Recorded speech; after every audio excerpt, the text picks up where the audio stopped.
సమాధానం చెప్తారు? ఇప్పుడు మీ బిడ్డలను బౌన్సర్ల చేత చాలా చక్కగా రక్షణ వలయంగా తీసుకెళ్లారు, తప్పు లేదు. అక్కడ చనిపోయింది ప్రాణం అండి. ఆ ప్రాణానికి ఒక హీరోగా, ఒక బాధ్యత కలిగిన మనిషిగా ముందు పశ్చాత్తాపడాలి. నువ్వు మీడియా సమావేశం పెట్టి 3 మాటలు చెప్పాలి.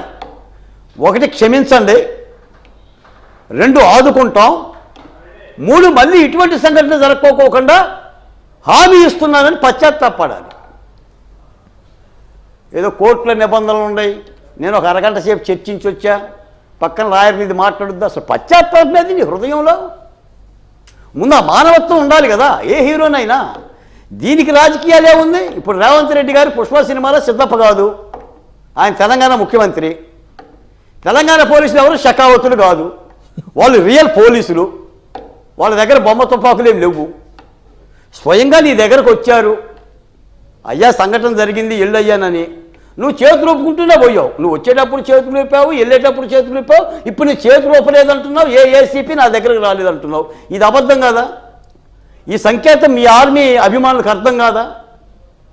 ఈ రోజున పెద్ద పెద్దోళ్ళు సినిమాలు తీసి ఇష్టానుసారంగా మీరు రేట్లు పెంచుకుంటున్నారు.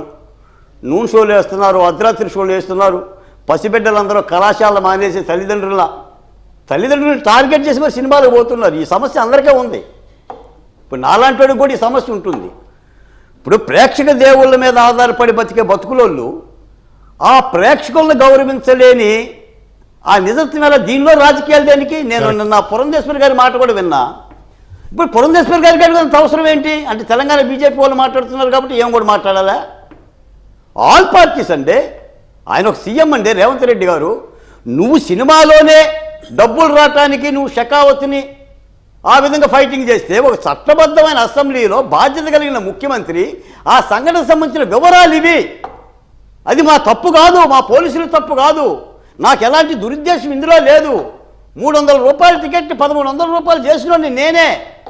వీటిని పరిశీలించుకోవాల్సిన అవసరం వస్తుందని మాట్లాడే పరిస్థితికి అర్జున్ గారు తెచ్చి, ఆఖరికి పెద్దవాడైన అరవింద్ గారు కూడా కనీసమైన బాధ్యత పడుకోకుండా 4వ తారీఖు సంఘటన జరిగితే ఈరోజు మీరు మీ మైత్రి ఫౌండేషన్ ద్వారా, మీ ఫిల్మ్ డిస్ట్రిబ్యూషన్ ద్వారా ఒక 50 లక్షల రూపాయలు ఇస్తామని చెప్పేసి అంటున్నారు. ఓకే, డబ్బులు ఓకే, డబ్బులతో కాదు కదా. మొన్న మనకు ఆంధ్రప్రదేశ్లో కూడా పాలిమార్ సంఘటన జరిగినప్పుడు ఆ విషవాయువు ప్రయోగించి ప్రజలంతా పరుగులు పెట్టేసి ప్రాణాలు పోతుంటే జగన్మోహన్ రెడ్డి గారు ఏం చేశారు?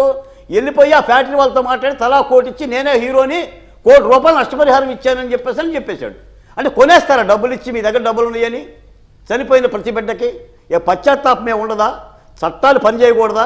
మరి మిగిలిన హీరోలకి ఏ సంకేతాలు ఇస్తున్నారు మీరు?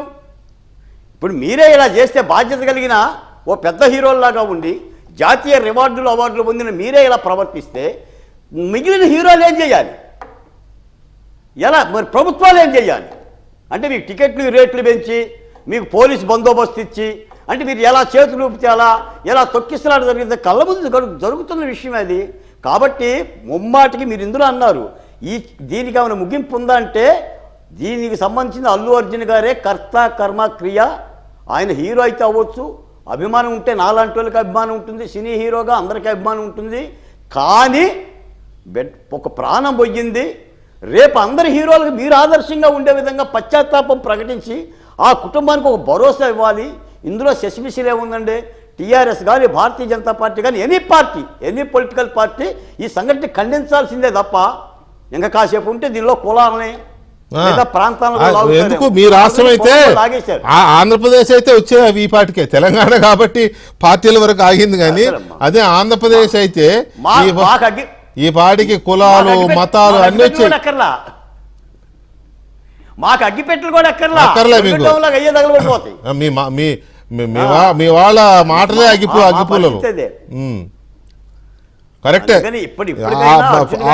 అంతవరకు తెలంగాణని అభినందించాల్సిందే. ఇంకా ప్రతి ఇంటికి కులానికి అంటగట్టకుండా అది సినిమాకి, ప్రభుత్వానికి, రాజకీయ పార్టీల మధ్యలో ఆగింది. అది కొంతవరకు అది సంతోషించాలి.